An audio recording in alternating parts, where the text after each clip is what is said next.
انہوں نے آپ کے متعلق پوچھا، میں نے بتایا کہ آپ سو رہی ہیں، پھر وہ واپس چلے گئے۔ میرے متعلق انہوں نے کیا پوچھا تھا؟ انہوں نے کہا تھا تمہاری ہمشیرہ کو کوئی تکلیف تو نہیں؟ پھر تم نے کیا جواب دیا؟ میں نے کہا وہ تو گہری نیند میں خراٹے لے رہی ہیں۔ بڑے نالائق ہو تم، میں کب خراٹے لیا کرتی ہوں؟ سچ کہو، تم نے یہ کہا تھا انہیں؟ اسماعیل نے ہنستے ہوئے جواب دیا، نہیں، میں نے صرف یہ کہا تھا کہ آپ سو رہی ہیں۔ اور کیا کہا انہوں نے؟ انہوں نے کہا تھا تم بھی سو جاؤ، صبح کی نماز کے بعد ہم بلخ کی طرف روانہ ہو جائیں گے۔ ہاں آپا، ایک بات اور، ان کے چلے جانے کے بعد خیمے میں چند عورتیں اور لڑکیاں آئی تھیں اور آپ کو نیند کی حالت میں دیکھ کر واپس چلی گئیں۔ تم نے مجھے جگا دیا ہوتا، میں جگانے لگا تھا لیکن انہوں نے مجھے منع کر دیا۔ انہوں نے مجھ سے پوچھا تھا کہ کیا یہ سچ ہے کہ تمہاری بہن نے ایک تاتاری کو ہلاک کیا ہے؟ میں نے کہا ہاں، یہ بالکل سچ ہے۔ تو وہ بہت حیران ہوئی، وہ کہتی تھی کہ ہم صبح تمہاری بہن سے ملیں گی۔ ثریا نے کہا تم جاؤ مردوں کے ساتھ نماز پڑھو، میں بھی نماز پڑھتی ہوں۔ تھوڑی دیر بعد ثریا نے نماز کے بعد ہاتھ اٹھائے۔ دعا ختم کرنے کے بعد اس نے مڑ کر دیکھا تو اس کے پیچھے چند عورتیں کھڑی تھیں۔ وہ اٹھ کر کھڑی ہو گئیں۔ ایک لڑکی نے کہا ہم رات کے وقت آئی تھیں، آپ سو رہی تھیں، ہم نے آپ کو جگانا مناسب خیال نہ کیا، ہم آپ کی سرگزشت سن چکے ہیں، ہم سب کو آپ پر فخر ہے۔ ثریا نے جواب دیا آپ کی حوصلہ افزائی کا شکریہ، لیکن یہ کوئی بہت بڑا کارنامہ نہیں تھا۔ ایک عورت نے کہا لیکن یہ سب تاتاریوں سے بہت ڈرتی ہیں، آپ انہیں واز کریں۔ ثریا نے کہا میں واز کرنا نہیں جانتی، میں بھی آپ میں سے ایک ہوں، بہرحال میں آپ کی خواہش رد نہیں کر سکتی، آپ تشریف رکھیں۔ خواتین بیٹھ گئی۔ ایک لڑکی نے کہا ذرا ٹھہریے، میں سب کو بلا لاتی ہوں۔ وہ یہ کہہ کر خیمے سے باہر نکل گئی اور تھوڑی دیر بعد یہ وسیع خیمہ عورتوں سے کھچا کھچ بھر گیا۔ ثریا نے ہچکچاتے ہوئے اپنی تقریر شروع کر دی۔ میری مصیبت زدہ بہنوں، گزشتہ صدیوں میں دختران اسلام پر ایسا نازک وقت کبھی نہیں آیا۔ خوارزم میں ہماری سطوت کے پرچم ٹوٹ رہے ہیں اور تاتاریوں کی وحشت اور بربریت کا تند و تیز سیلاب خوارزم کے علاوہ ہر اسلامی سلطنت کے لیے خطرہ پیدا کر رہا ہے۔ اس نازک دور میں آپ اس لیے مایوس ہیں کہ فرزندان اسلام میں وہ پہلی سی شجاعت باقی نہیں رہی، ان میں قرون اولیٰ کے مجاہدین کا سا ذوق شہادت نہیں۔ لیکن میں پوچھتی ہوں آج وہ خواتین ہیں جو اپنے شوہر یا بھائی کو میدان جنگ میں پیچھے ہٹا دیکھ کر خیموں کی چوبیں نکال کر یہ کہا کرتی تھیں کہ اگر تم نے بزدلی دکھائی تو تمہاری کھوپڑیوں کی خیر نہیں۔ میری بہنوں یاد رکھو، گرتی ہوئی قوم کا آخری سہارا اس قوم کی بیٹیاں ہوا کرتی ہیں، تم قوم کا آخری سہارا ہو۔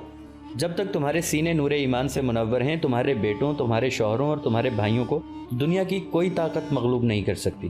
جب تک قوم کی ماؤں کا مقدس دودھ قوم کے بیٹوں کی رگوں میں خون بن کر دوڑتا رہے گا، ان میں شہادت کی خواہش زندہ رہے گی، اور جب تک فرزندان اسلام میں شہادت کی خواہش ہے، وہ بڑے سے بڑے دشمن کے لیے پیغام موت ثابت ہوں گے۔ قوم اگر مردہ ہے تو اسے زندہ کرنے والا آب حیات تمہارے پاس موجود ہے۔ قوم اگر سو رہی ہے تو تم اسے جھنجھوڑ کر جگا سکتی ہو۔ تم مردوں کے پاؤں کی زنجیر نہ بنو، اپنے شوہروں سے کہو کہ تم میدان جنگ سے سرخرو ہو کر آؤ، ہم گھروں کی چار دیواری میں تمہاری عزت اور آبرو کی حفاظت کریں گی۔ اپنے بھائیوں سے کہو کہ وہ میدان میں جا کر دشمنوں کے تیر سینوں پر کھائیں اور تم ان پر فخر کرو گی۔ اپنے بیٹوں سے کہو کہ اگر تم نے میدان میں بزدلی دکھائی اور تمہارا خون ایڑیوں پر گرا تو تم قیامت کے دن نبی کریم صلی اللہ علیہ وآلہ وسلم کا دامن رحمت تھام کر یہ کہو گی کہ حضور صلی اللہ علیہ وآلہ وسلم، خدا کے سامنے میرے بیٹے کی شفاعت نہ کیجیے، اس نے میرے دودھ کی لاج نہیں رکھی۔ ثریا کی آواز خیمے سے باہر دور تک جا رہی تھی۔ طاہر اور تیمور ملک کے علاوہ باقی سپاہی اور افسر ایک دوسرے کا اشارہ پا کر باہر جمع ہو چکے تھے۔ بعض دم بخود کھڑے تھے اور بعض پر رقت طاری ہو رہی تھی۔ ثریا کے خاموش ہو جانے پر تیمور ملک نے باہر سے بلند آواز میں کہا، محترم خاتون، آپ کے بہت سے بھائی باہر کھڑے ہیں، ان میں سے بعض ایسے ہیں جن پر تاتاریوں کا نام سن کر دہشت طاری ہو جاتی ہے، آپ انہیں بھی حوصلہ دیں۔ ثریا نے کانپتی ہوئی آواز میں جواب دیا، جو تاتاریوں سے ڈرتے ہیں میں انہیں اپنا بھائی کہنے کے لیے تیار نہیں۔ انہیں کہہ دیجئے کہ کوئی لڑکی جس نے ایک مسلمان ماں کا دودھ پیا ہے ایسے بزدلوں کو بھائی کہنے کے لیے تیار نہیں ہوگی۔ اگر انہوں نے اپنے فرض میں کوتاہی کی تو ہم اپنے کنگن اتار کر انہیں پہنچا دیں گی اور ان کی زنگ آلود تلواریں اٹھا کر تاتاریوں کے سامنے سینہ سپر ہو جائیں گی۔ ہماری محبت اور اطاعت بہادروں کے لیے ہے، بزدلوں کے لیے نہیں۔ اگر یہ ہماری عصمت کے نگہبان نہیں بن سکتے تو قیامت کے دن خدا کے غیور بندوں کی صف میں کھڑا ہونے کی توقع نہ رکھیں۔ دختران اسلام اگر اس دن کسی کو بھائی کہیں گی تو وہ محمد بن قاسم جیسا مجاہد ہوگا جس نے اپنی قوم کی ایک بیٹی کی عصمت بچانے کے لیے 17 سال کی عمر میں ایک ملک فتح کیا تھا۔ اس دن ہر مسلمان بیوی اپنے بزدل شوہر کو بھول کر اپنی اس بہن کے شوہر پر فخر کرے گی جس کی قیادت میں خون شہادت سے رنگین ہوگی۔ اس دن مسلمان مائیں یہ کہیں گی کہ ہمارے بیٹے وہ بزدل نہیں جو دشمن کی تلوار کا وار اپنے سینے پر نہ روک سکیں، ہمارے بیٹے وہ مجاہدین جن کی شجاعت نے خواتین اسلام کو دنیا بھر کی عورتوں کی نگاہوں میں ممتاز کر دیا تھا۔ اگر وہ چاہتے ہیں کہ ہم فخر کے ساتھ انہیں اپنا بھائی کہیں تو انہیں چاہیے کہ ہمارے سامنے وہ قبائیں پہن کر آئیں جو خون سے رنگین ہوں، ہمیں وہ صورتیں دکھائیں جن پر زخموں کے نشان ہوں۔ ثریا نے تقریر ختم کی تو خواتین آگے بڑھ بڑھ کر اس کے گلے سے لپٹ رہی تھیں اور خیمے سے باہر تیمور ملک طاہر سے یہ کہہ رہا تھا، جب تک ہماری قوم میں ایسی لڑکیاں موجود ہیں ہم اسلام کے دشمنوں کے ساتھ صدیوں تک جنگ کرنے کے بعد بھی نہیں ہار مانیں گے۔ طاہر، تم خوش نصیب ہو، میں دعا کرتا ہوں کہ تمہاری زندگی کے راستے بلخ پہنچ کر ایک دوسرے سے جدا نہ ہو پائیں۔ اپنے بلند ارادوں کی تکمیل کے لیے تمہیں جس ساتھ کی ضرورت تھی وہ تمہیں مل گیا ہے، اسے ہمیشہ کے لیے اپنا لو۔ طاہر خاموش کھڑا تھا، اس کے کانوں میں ابھی تک ثریا کے الفاظ گونج رہے تھے۔ وہ تصور میں ثریا کے ساتھ کسی بلند مینار پر کھڑا نیچے جمع ہونے والے لاکھوں انسانوں کو جہاد کا سبق دے رہا تھا۔ تصور کی ایک اور جہد کے بعد وہ ایک پہاڑی کے دامن میں پہنچ چکا تھا، جہاں خضر و پھول مسکرا رہے تھے، مہکتی ہوئی ہوائیں اٹکیلیاں کر رہی تھیں اور پہاڑی ندیاں مسرت کے نہ ختم ہونے والے گیت گا رہی تھیں۔ ثریا یہاں بھی اس کے ساتھ تھی اور وہ ندی کے کنارے پھول کی سیج پر لیٹ کر اس کے میٹھے اور سہانے گیت سن رہا تھا۔ پھر وہ میدان کارزار میں تھا اور ثریا اس کے زخموں پر مرہم پٹی کر رہی تھی۔ کئی دنوں کے بعد پہلی بار اسے ایک اور لڑکی کا خیال آیا، یہ صفیہ تھی۔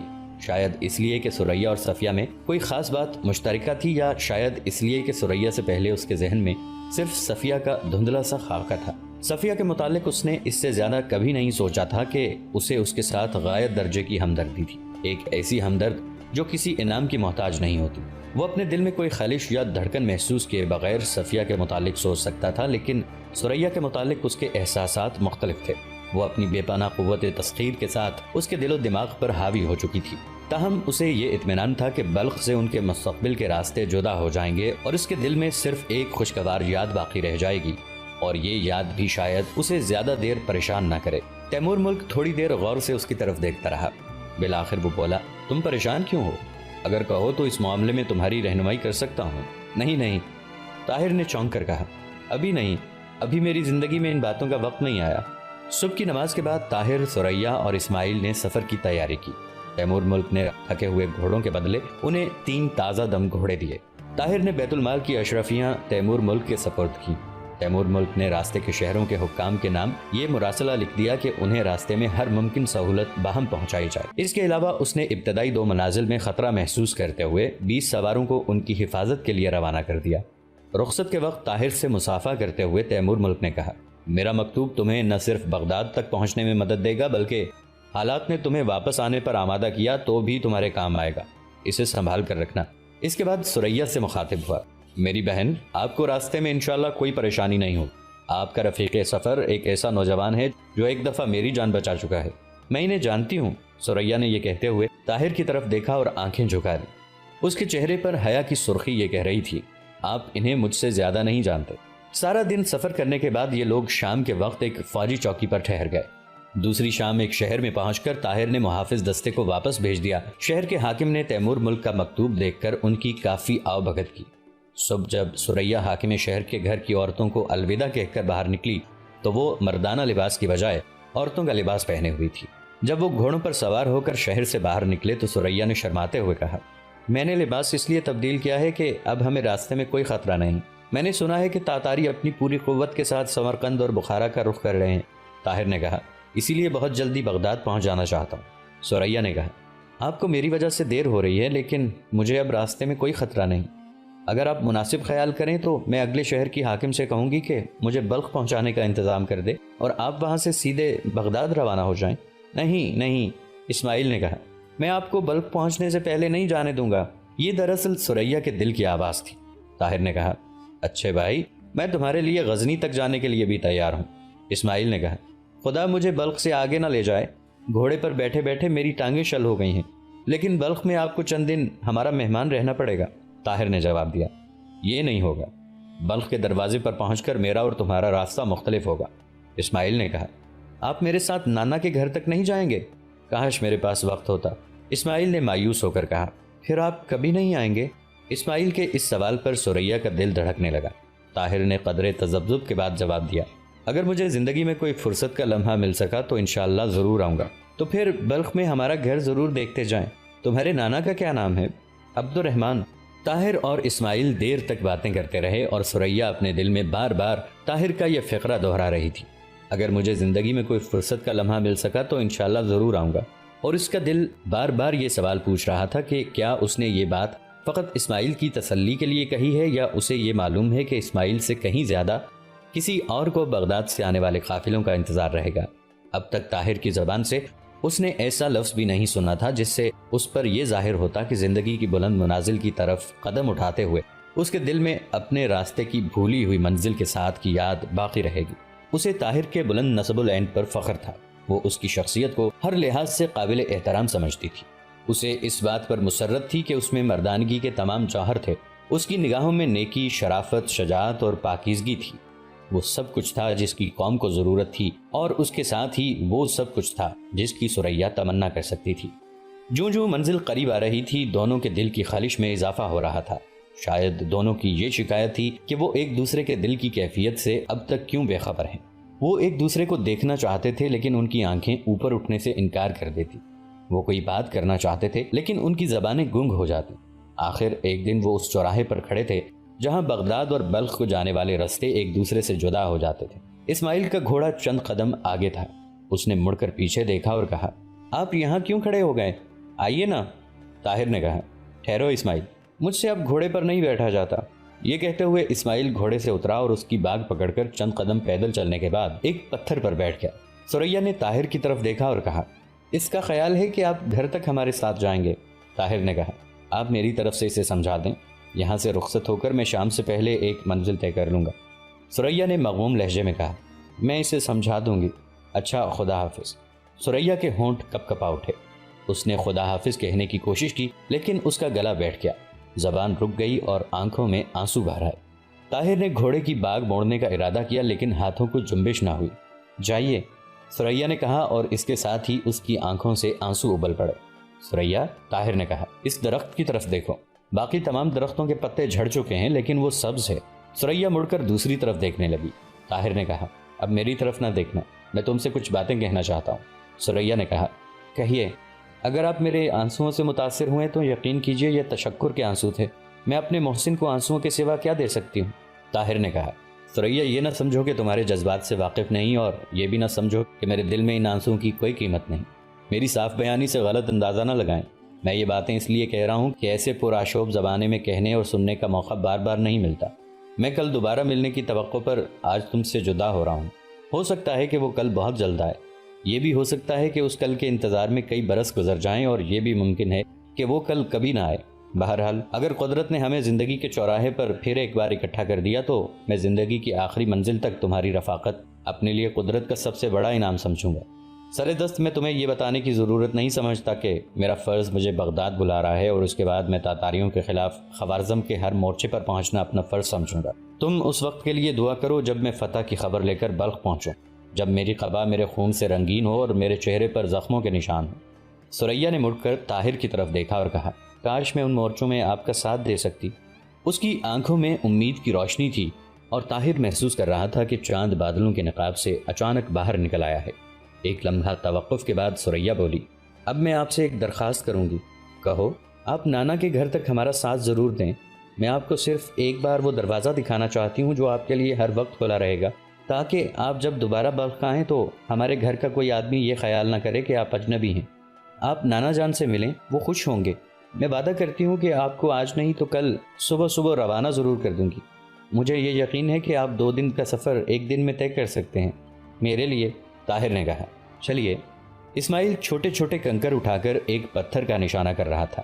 طاہر اور ثریا کو قریب آتے دیکھ کر وہ اٹھا اور گھوڑے پر سوار ہو گیا۔ شیخ عبد الرحمن دوہرے جسم اور موٹے دماغ کا ایک متمول تاجر تھا۔ اس کا مکان بلخ کی چند شاندار عمارتوں میں سے ایک تھا۔ اس کا وسیع کاروبار دور دراز کے شہروں میں پھیلا ہوا تھا، اور اس کے تجارتی قافلے بخارا اور بغداد سے لے کر دہلی تک آتے جاتے تھے۔ رہائشی مکان کے ساتھ ایک اور وسیع عمارت میں اس کا دفتر تھا۔ تاتاریوں کے حملے نے اسے خوارزم سے کاروبار سمیٹنے پر مجبور کر دیا تھا۔ بخارا اور سمرقند سے اس کے قاصد نہایت پریشان کن خبریں لا رہے تھے۔ چند ہفتے پہلے اس نے بلخ کو محفوظ سمجھتے ہوئے اپنا مال و متاع وہاں جمع کرنا شروع کر دیا تھا، لیکن اب وہ اپنا قیمتی مال و اسباب غزنی بھیج رہا تھا۔ طاہر کو جس کمرے میں ٹھہرایا گیا وہ بیش قیمت ایرانی قالینوں اور اطلس و کمخاب کے پردوں سے آراستہ تھا۔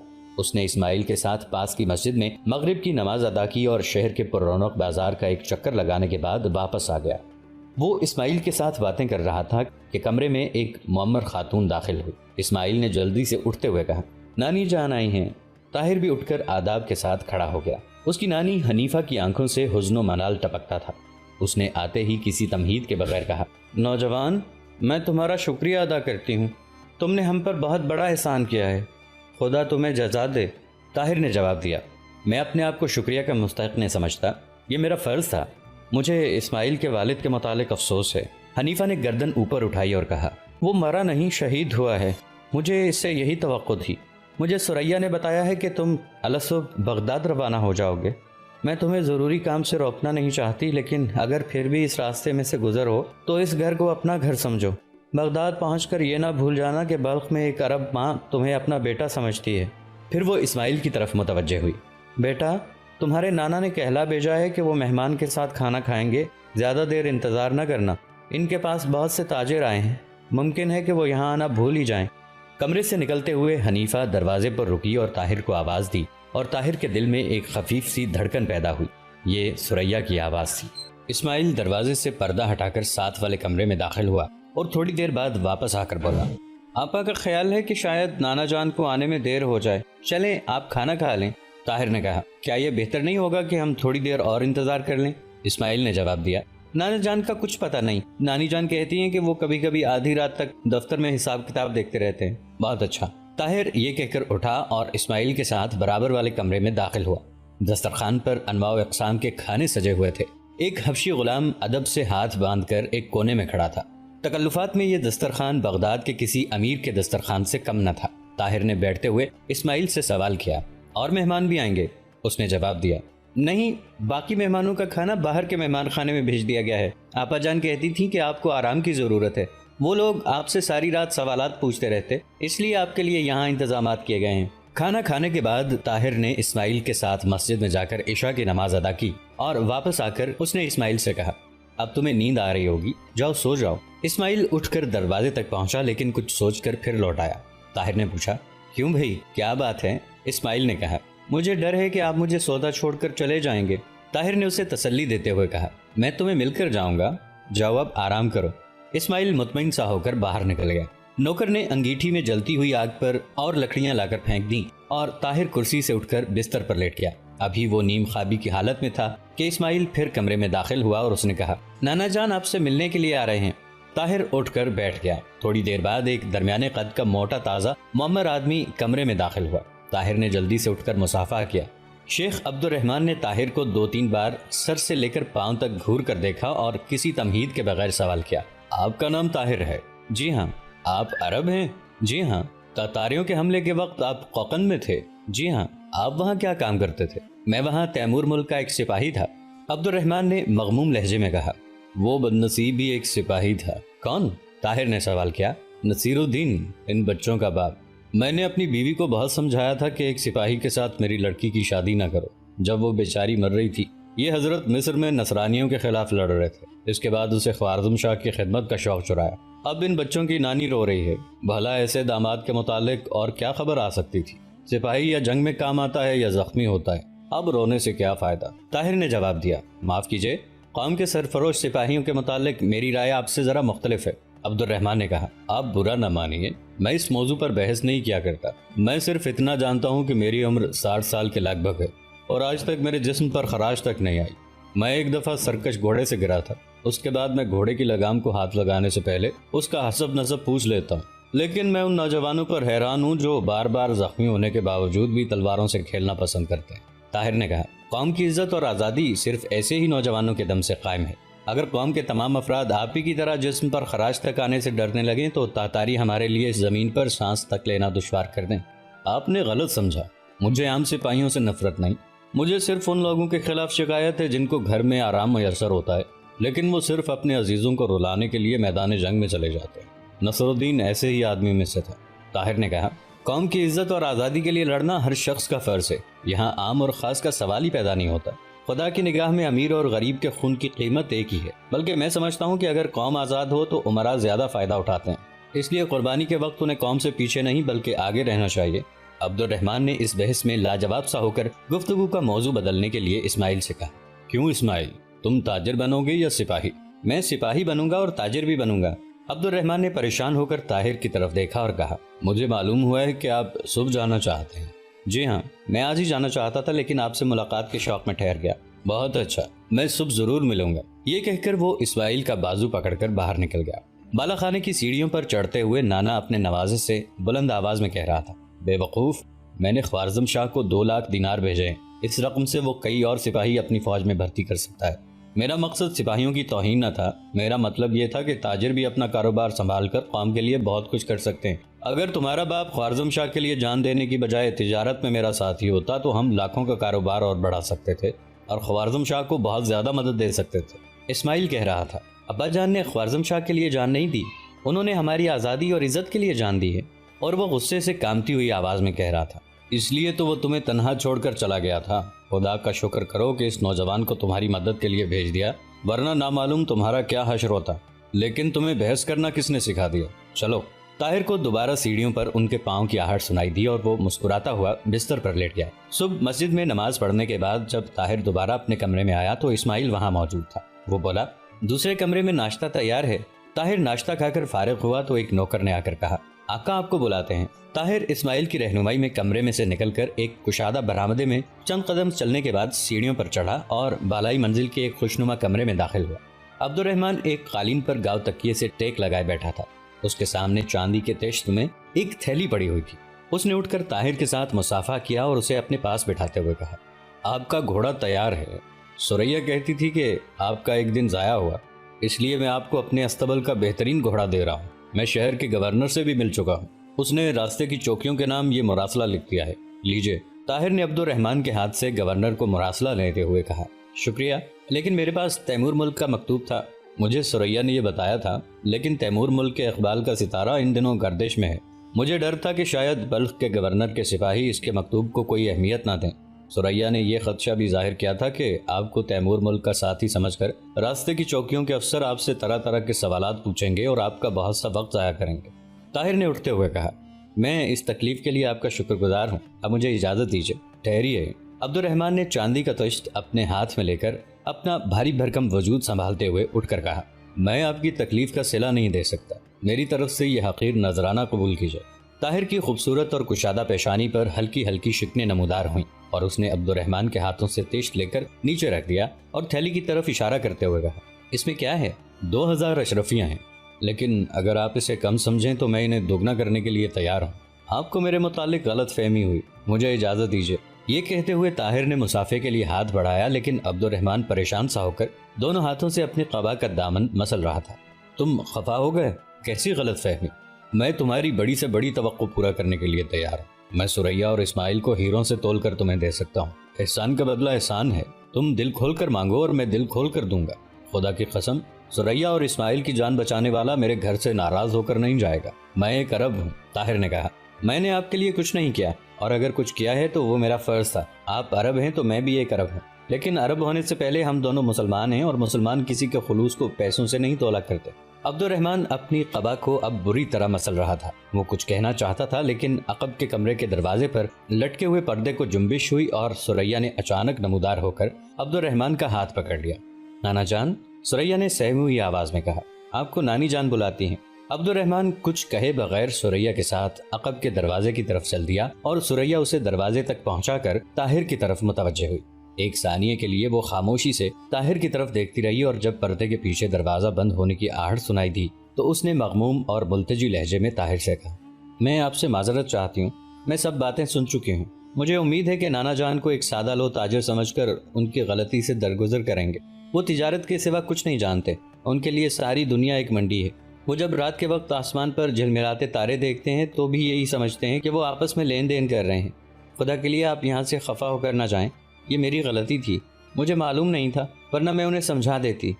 کہیے، آپ ان کی غلطی معاف کرتے ہیں یا نہیں؟ میرے لیے؟ طاہر مسکرایا اور سریا نے محسوس کیا کہ اس کے آسمان سے غم کے بادل چھٹ گئے ہیں۔ اس نے کہا، سریا تم کیوں پریشان؟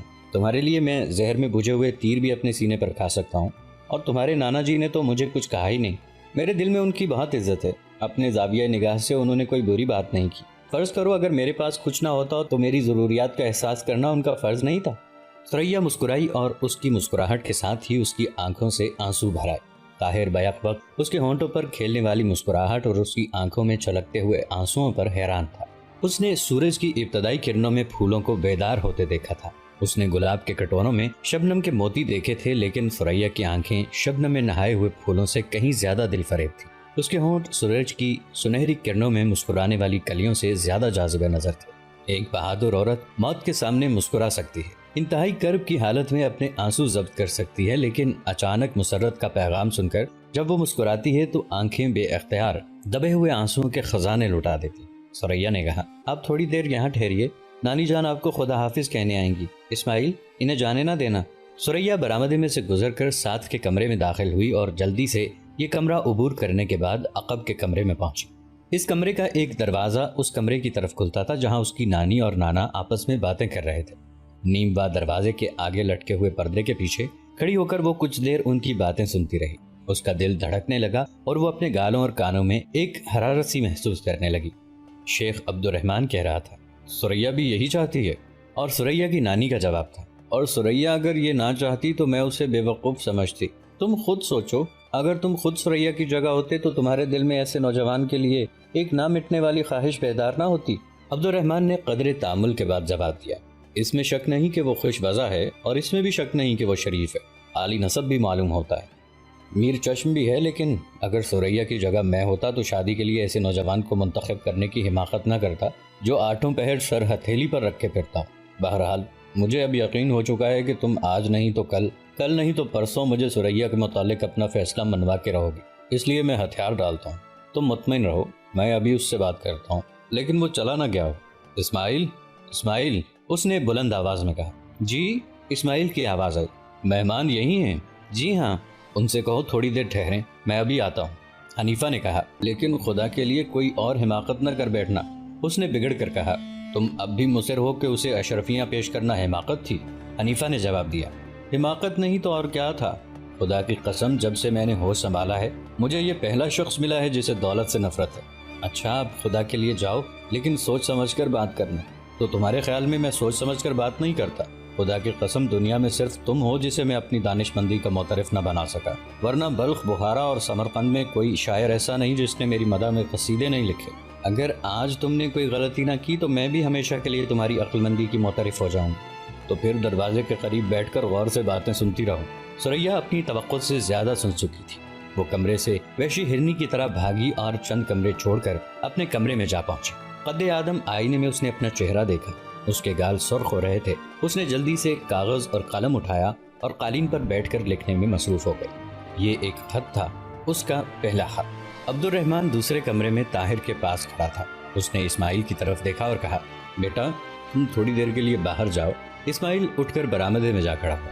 عبد الرحمن طاہر سے مخاطب ہوا، بیٹھ جاؤ بیٹا، تمہیں دیر ہو رہی ہے لیکن میں ایک ضروری بات کرنا چاہتا ہوں، میں زیادہ وقت نہیں لوں گا۔ دونوں ایک دوسرے کے سامنے بیٹھ گئے۔ عبد الرحمن نے کہا، ایسی باتوں کے لیے لوگ لمبی چوڑی تمہید وعدہ کرتے ہیں، لیکن تمہارے جانے کی جلدی ہے اور میں بہت مصروف ہوں۔